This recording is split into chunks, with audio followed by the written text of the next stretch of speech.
الحمد لله الذي لم تزل عالما قديرا حيا قيوما سميعا بصيرا، والصلاة والسلام على سيد الأنبياء والمرسلين وعلى آله وأصحابه أجمعين. أما بعد فأعوذ بالله من الشيطان الرجيم. بسم الله الرحمن الرحيم. كتب ربكم على نفسه الرحمة في مقام آخر، أو كما قال النبي صلى الله عليه وآله وسلم: لا يؤمن أحدكم حتى أكون أحب إليه من والده وولده والناس أجمعين، أو كما قال الله تبارك وتعالى في شان حبيبه مخبرا وحكيما: إن الله وملائكته يصلون على النبي يا أيها الذين آمنوا صلوا عليه وسلموا تسليما. اللهم صل على سيدنا ومولانا محمد وبارك وسلم عليه. الصلاة والسلام عليك يا سيدي يا رسول الله. الصلاة والسلام عليك يا سيدي يا حبيب الله. الصلاة والسلام عليك يا سيدي يا نعمة الله، وعلى آلك وأصحابك يا سيدي يا خير خلق الله.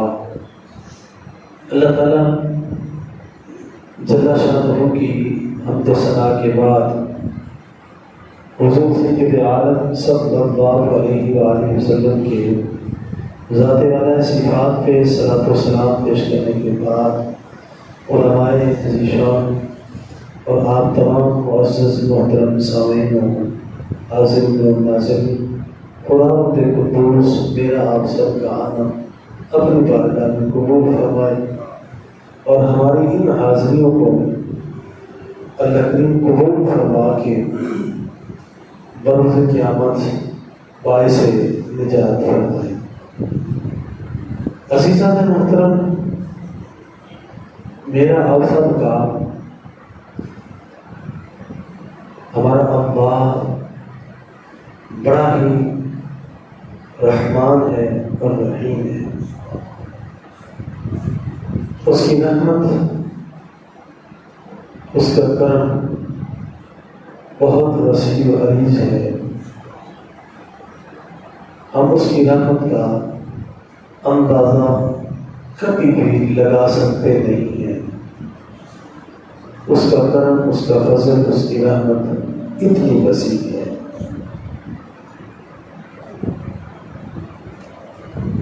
جب اللہ کریم نے اپنا تعارف فرمایا تو آپ دیکھیں، اگر وہ چاہتا، جیسے معروف اور مشہور ہے نا نام، منوانے نام بڑے معروف نام ہیں،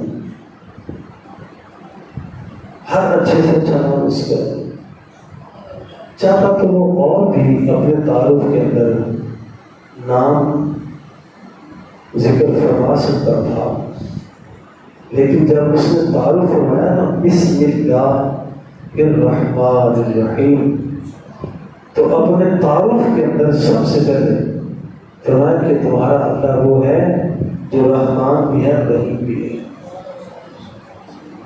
اور بزرگ فرماتے ہیں کہ ابھی تک دنیا میں اللہ کریم نے اپنی رحیم والی صفت کا اظہار فرمایا ہے۔ یہ رحیم کا تعلق دنیا سے ہے، اور فرمایا ابھی باقی جو صفت رحمان ہے یہ اللہ کریم نے قیامت والے دن سنبھال کے رکھی ہے، اس دن کے لیے کہ جب اس کے بندے پہنچیں گے تو وہ پھر اپنے بندوں کی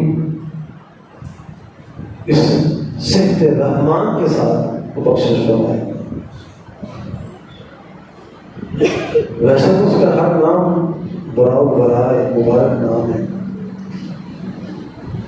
اور باقی اس کے نام آپ دیکھیں تو تنہا ایک ایک جیسے جبار، قہار، وہاب، فتاح، لیکن جب رحمت کی طرف آتا ہے تو رب وہ ہے جو رحمان بھی ہے رحیم بھی ہے۔ اس لیے اس نے پیار کے لیے، محبت کے لیے، شفقت کے لیے، اپنے کرم کے لیے، فضل کے لیے اس نے اس کے سارے نام ہیں۔ وہ رحمان بھی ہے، رحیم بھی ہے، کریم بھی ہے، ستار بھی ہے، غفار بھی ہے، غفور بھی ہے، غافر بھی ہے۔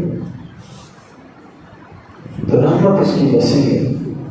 حدیث مبارکہ میں آتا ہے میرے اور آپ کے کریم آقا صلی اللہ علیہ وسلم فرماتے ہیں کہ تمہارا رب فرماتا ہے کہ میری رحمت میرے غضب پہ، میرے غصے پہ یہ حاوی ہے۔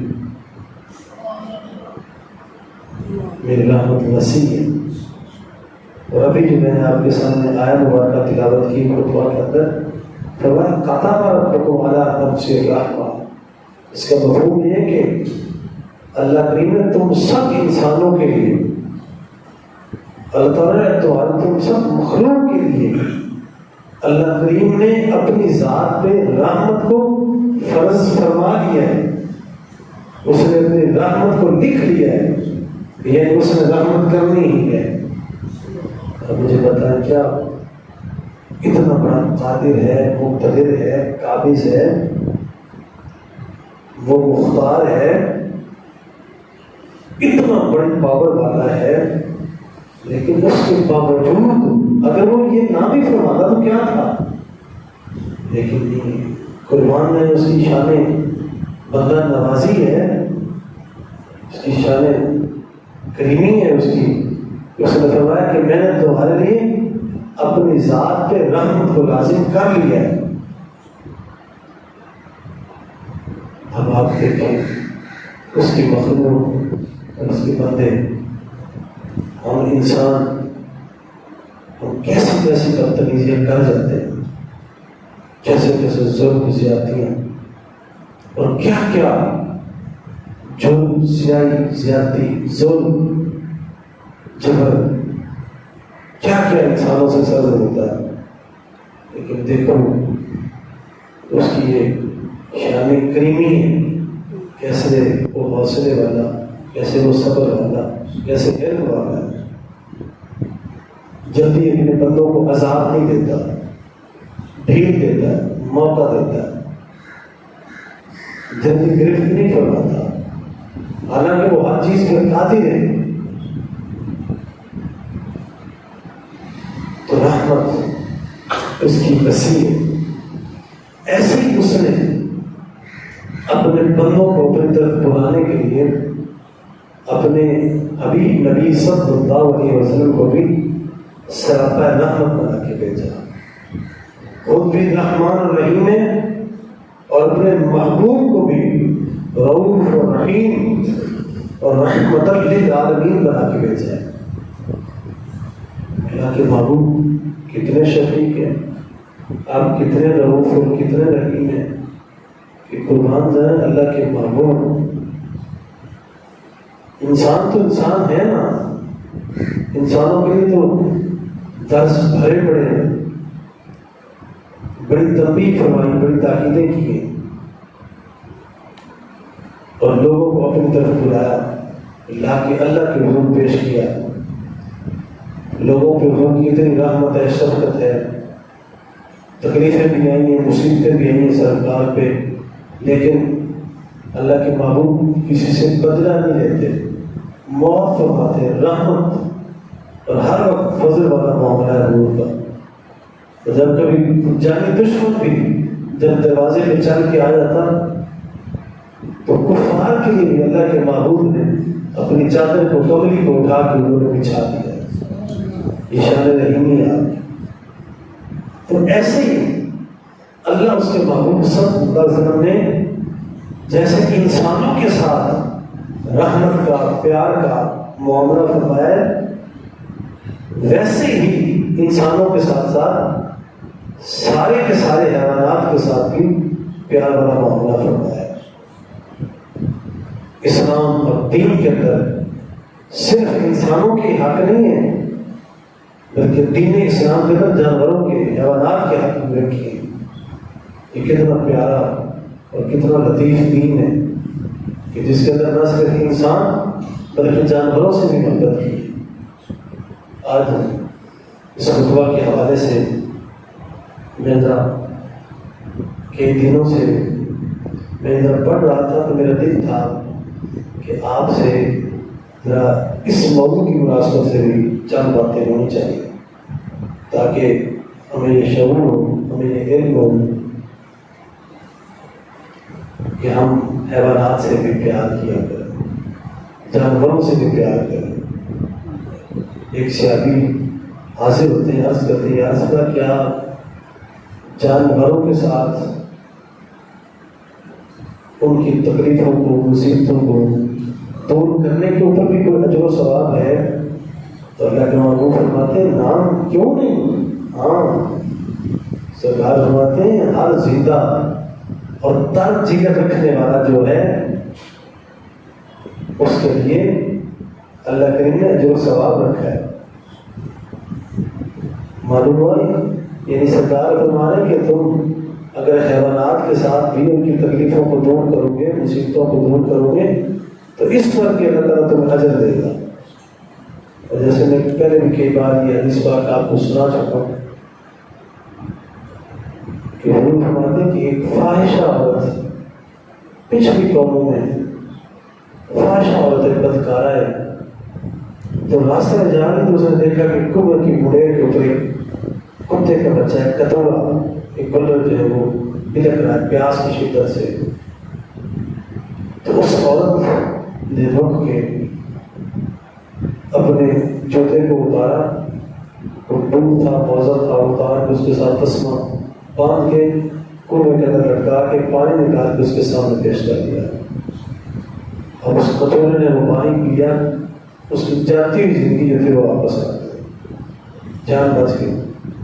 سرکار فرماتے ہیں اللہ کریم کو یہ عمل اس عورت کا اتنا پسند آیا کہ اللہ کریم نے اس عورت کی بخشش فرما دی۔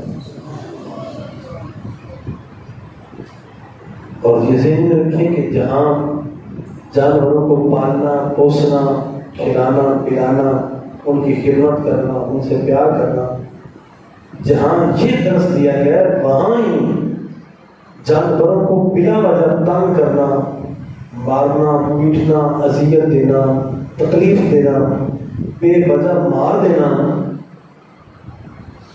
یہ بھی وعید کا باعث ہے۔ اس میں اللہ کے محبوب نے بہت بڑا حضور نے سخت درس دی، بڑی وعیدیں فرمائی۔ سردار ایک عورت بلی کو اس نے باندھ دیا رسی کے ساتھ، کمر ومر سلطان کر دیا، اسے نکلنا نہ دیا۔ حدیث پاک میں آتا ہے وہ کافی دیر بندھی رہی، پیاس سے بھوک سے وہ بلک بلک کے وہ بلی مر گئی۔ سرکار فرماتے ہیں اگر وہ عورت اسے چھوڑ دیتی، اگر وہ کھانا پینا نہ بھی دیتی تو بلی خود کوئی یہ بوڑیاں، کوئی یہ مکھی پکوڑے کھا کے جان بچا لیتی۔ تو سرکار فرماتے ہیں اس وجہ سے، اس عمل سے وہ عورت واسطے جہنم ہو گئی، اس عورت کو دوزخ میں ہے۔ لہذا جانوروں کو بلا وجہ تنگ کرنا، جیسے آپ ایک بات کو ضرور سمجھ رہے ہیں، جیسے ہم دیہاتی ہیں جانوروں سے ہمارا واسطہ زیادہ ہے، میرا واسطہ بال واسطہ، ہم جانوروں سے اٹیچ ہیں، مختلف قسموں کے نسلوں کے جانوروں کے ساتھ ہمارا واسطہ پڑتا رہتا ہے۔ تو جانوروں کو بلا وجہ تنگ کرنا، مارنا، پیٹنا، بہت زیادہ لازمہ اس کے اوپر یہ انتہائی تشویشناک جو ہے یہ حرکت ہے۔ جانوروں کی خدمت ہونی چاہیے۔ ایک صحابی عرض کرتے ہیں یا رسول اللہ میں اپنے اونٹ کے لیے حوض کے اندر پانی بھرتا ہوں تو کبھی کسی دوسرے کا جانور بھی آ کے اسے پینے لگ جاتا ہے، کیا اس کے اندر میرے لیے کوئی اجر و ثواب ہے؟ سرکار نے فرمایا کیوں نہیں، اور یہی لفظ حضور نے دہرائے۔ سرکار فرماتے ہیں ہر زندہ اور ہر تر جگر رکھنے والا جو ہے اس کا اجر و ثواب اللہ تعالیٰ ضرور عطا فرماتا ہے۔ تو لہٰذا جانوروں کی دیکھ بھال ہونی چاہیے، جو جانور رکھے ہوئے ہوں ان کی بھی پالا پوسی صحیح ہونی چاہیے، نگہداشت صحیح ہونی چاہیے، ان کے باندھنے کے لیے، ان کے رکھنے کے لیے، ان کے کھانے پینے کے لیے یعنی انتظام صحیح ہونا چاہیے، کیونکہ جانوروں کی پالا پوسی کے اوپر بھی ایک طرح وہ ہمارے کام آ رہے ہیں، ہم نے رکھے ہوئے ہمارے ہیں، ہماری ملکیت میں، ایک تو یہ ہے نا، اور ہم اپنے فائدے کے نفع کے لیے کھلاتے پلاتے ہیں، ایک ان کو کھلانے پلانے کے اوپر بھی حدیث میں واقع ہے کہ جب تم جانوروں کو کھلاتے پلاتے ہو تو ان کے اوپر اللہ کریم تم اجر و ثواب ادا کرے گا۔ اور سرکار فرماتے ہیں جب کسی زمیندار کے زمین کے اندر جب زمیندار کوئی فصل کاشت کرتا ہے تو جانور چرند پرند آ کے اس سے آ کے وہ بیج کو کھاتے ہیں، چاہے بیج کھائیں یا وہ بیج کے اناج کو، پودے کو، باغ کو، اس کے پھل کو جب آ کے چرندے پرندے جو ہے وہ کھاتے تو سرکار فرماتے ہیں اس کے اوپر مالک کو بھی اور زمین بونے والا یعنی راہ یعنی اٹھویا ملازم نوکر اللہ کریم ساروں کو اجر و ثواب عطا فرماتا ہے، ان کے لیے اجر و ثواب ہے۔ اور اس کے ساتھ ساتھ کوئی بھی جانور ہو ان کی آپس میں لڑائی کروائی جائے، جیسے آپ دیکھ لیں مرغ بازی ہے، ریچھ ہوتا ہے، کتوں کی آپس میں لڑائی ہے، اونٹوں کی لڑائی ہے، سانڈوں کی لڑائی ہے، بیلوں کی لڑائی ہے، مینڈوں کی، یہ چھتروں کی یہ لڑائی ہے۔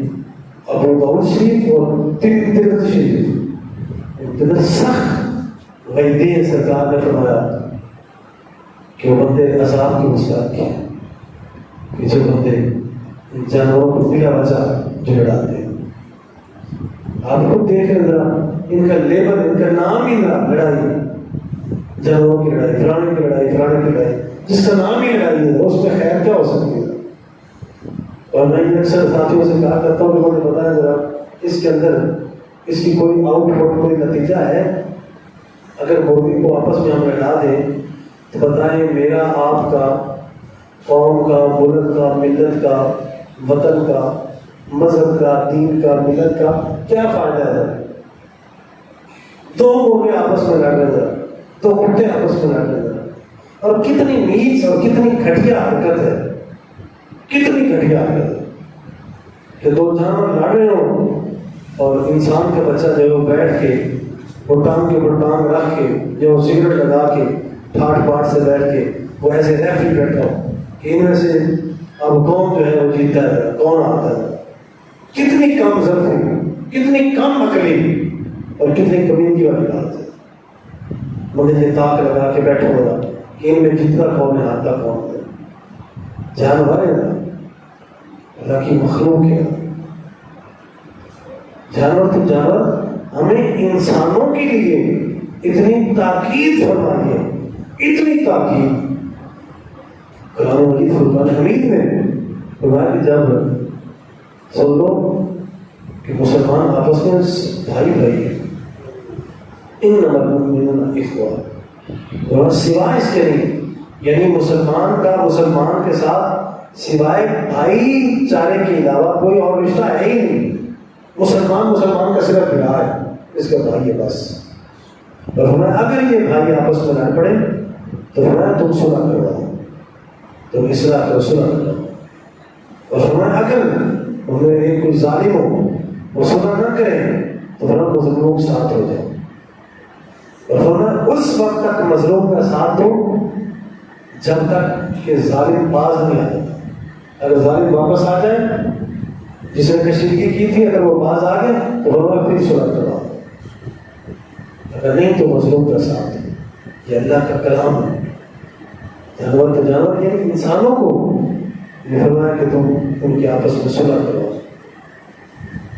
تو ہم باقاعدہ باضابطہ طور پہ جانوروں کو اس لیے پالش کریں، انہیں تیار کریں، کھلائیں پلائیں، انہیں بڑا کریں، انہیں موٹا کریں، فربا کریں کہ آپس میں لڑیں گے۔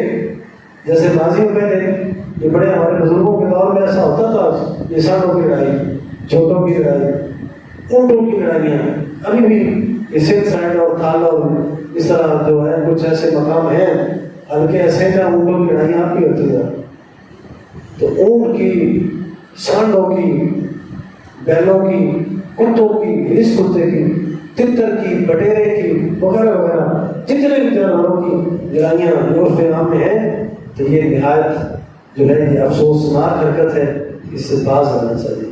اور اس کے ساتھ ساتھ یہ بھی ذہن میں رکھیں کہ ایک تو ہے لڑائی کروانا، ایسی لڑائیوں، ایسے جھگڑوں کا اور ایسے ایونٹ، ایسے پروگراموں کا تماشائی بھی نہیں بننا چاہیے کہ انہیں دیکھیں، بیٹھ کے انہیں دلچسپی کے ساتھ دیکھیں، یہ بھی نہیں ہونا چاہیے، یہ بالکل نہیں ہونا چاہیے۔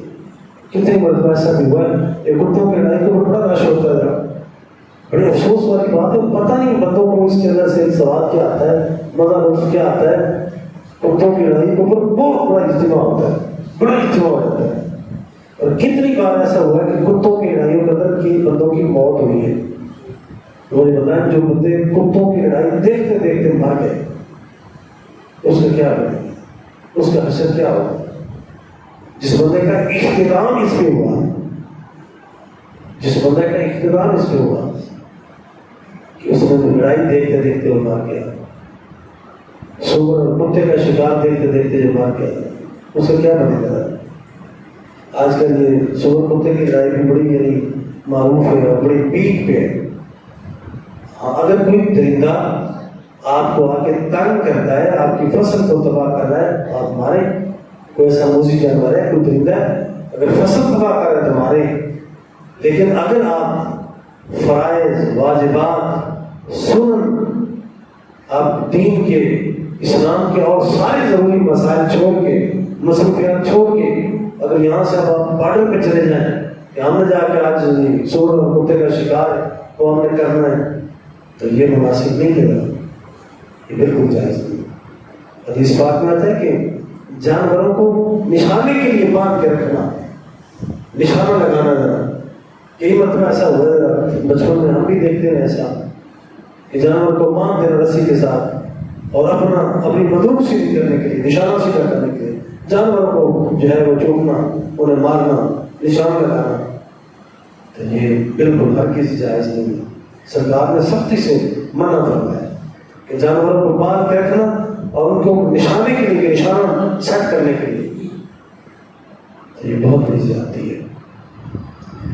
لہذا جانوروں کا احساس کریں، حیوانات کا احساس کریں۔ اللہ کے محبوب صلی اللہ علیہ وسلم نے اتنا پیار کیا ہے، اتنی محبت فرمائی۔ ایک مرتبہ حضور جا رہے ہیں ایک سفر میں، تو حضور قضائے حاجت کے لیے رک گئے، حضور نیچے اترے تو رفع حاجت کے لیے حضور تشریف لے گئے۔ واپس آئے نا تو پیچھے سے صحابہ نے ایک پرندے کے 2 بچے تھے، بچوں کو پکڑ لیا تھا، تو جیسے پکڑا نا تو ان کی ماں بھی اوپر یوں اوپر بچھاتے ہوئے وہ بھی آ گئی۔ تو سرکار واپس میں تو حضور کی جیسے نگاہ پڑی تو سرکار نے فرمایا کہ یہ ان پرندوں کو تکلیف کس نے دی ہے تم میں سے؟ تو صحابی نے عرض کیا، رسول اللہ میں نے پکڑے تھے۔ تو سرکار فرماتے نہیں چھوڑو، فرمایا پرندے کو، اس کے بچوں کو بھی آزاد کر دیا، تو انہوں نے آزاد کرا۔ تو لہٰذا بلا وجہ، مطلب یہ بھی ایک بڑا عام پوائنٹ ہے کہ بلا وجہ ہمیں ضرورت نہیں ہے ایسے بولے، ایسے بدلوک، ایسے جو ہے ایک گھر کے ساتھ مار دینا، کوئی ضرورت بھی نہیں۔ ہم نے اسے ذبح بھی نہیں کیا، اسے کھایا بھی نہیں ہے، یوں ہم مار کے آگے نکل جائیں۔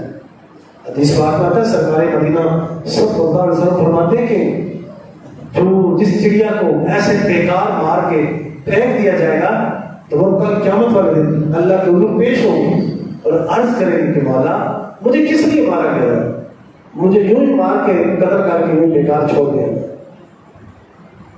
تو جتنے حلال جانور ہیں اگر آپ انہیں مارتے ہیں، انہیں ذبح کریں، انہیں کھائیں، اجازت ہے۔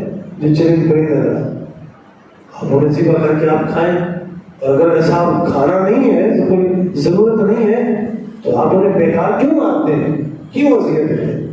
کسی کو بس ایسے شوگر کے لیے قید کر لینا، باندھ دینا اور ان کو پنجروں میں باندھ رکھنا جس کی کوئی ضرورت نہیں ہے، تو وہ جائز نہیں ہے۔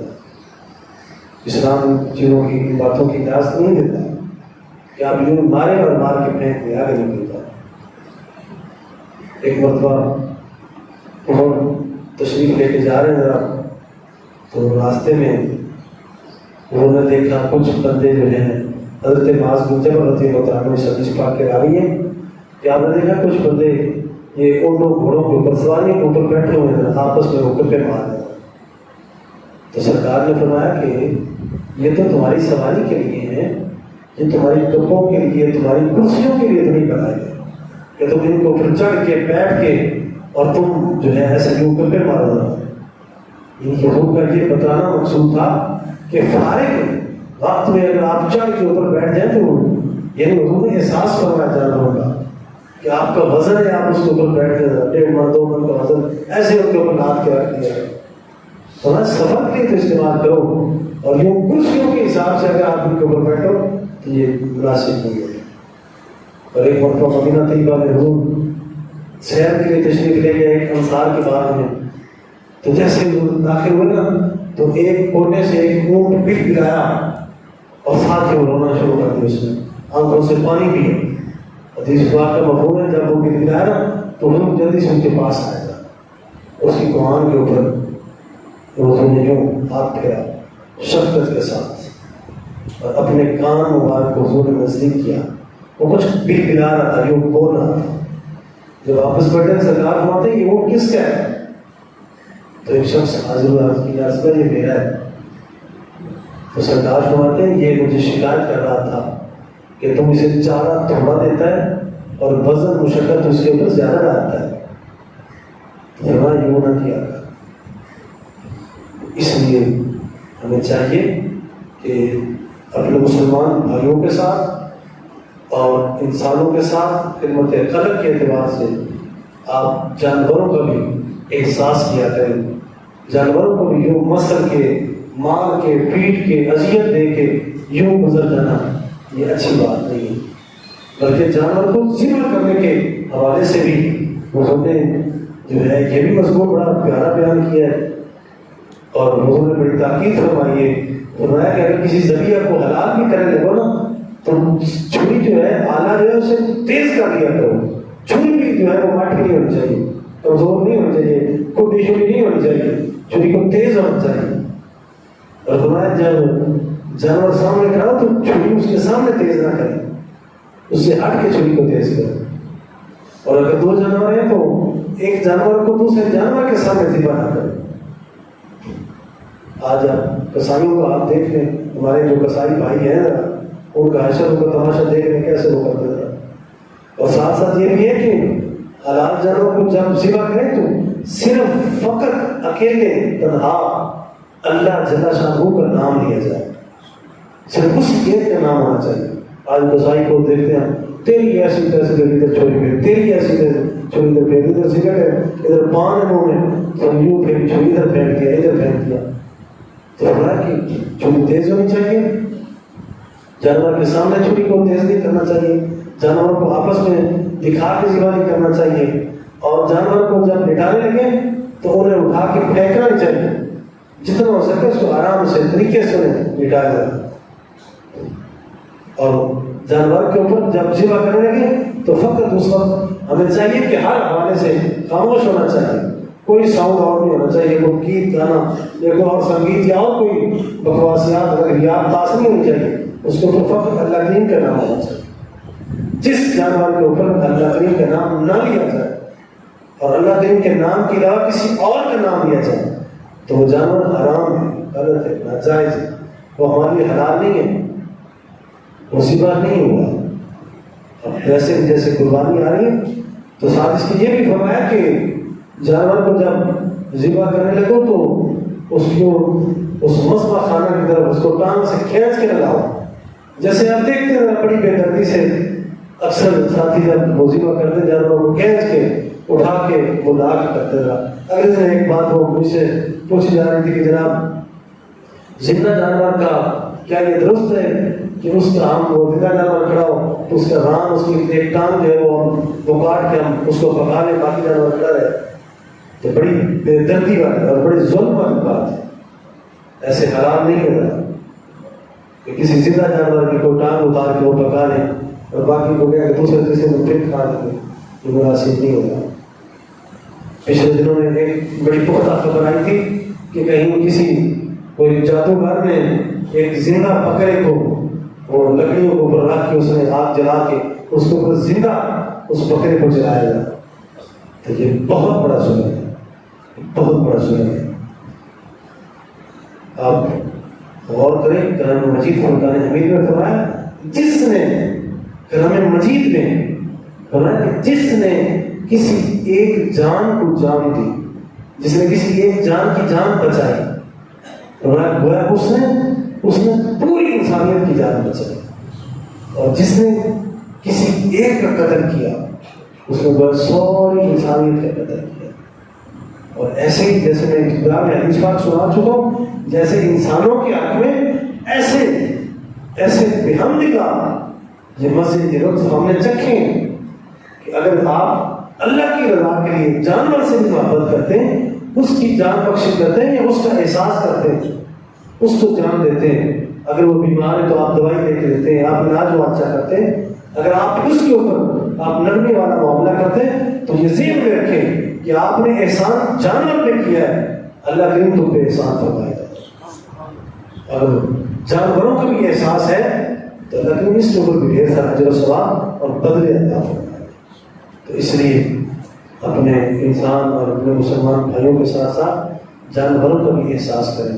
یوں ہی ان کو گزرتے ہوئے ان کو سوٹا مار دینا، ٹمبا مار دینا، اینٹ بٹا مار دینا، ان کی آنکھ کے اوپر مار دینا جبکہ جانور نے کچھ کہا ہی یوں ہی اسے مار دینا مناسب نہیں ہے.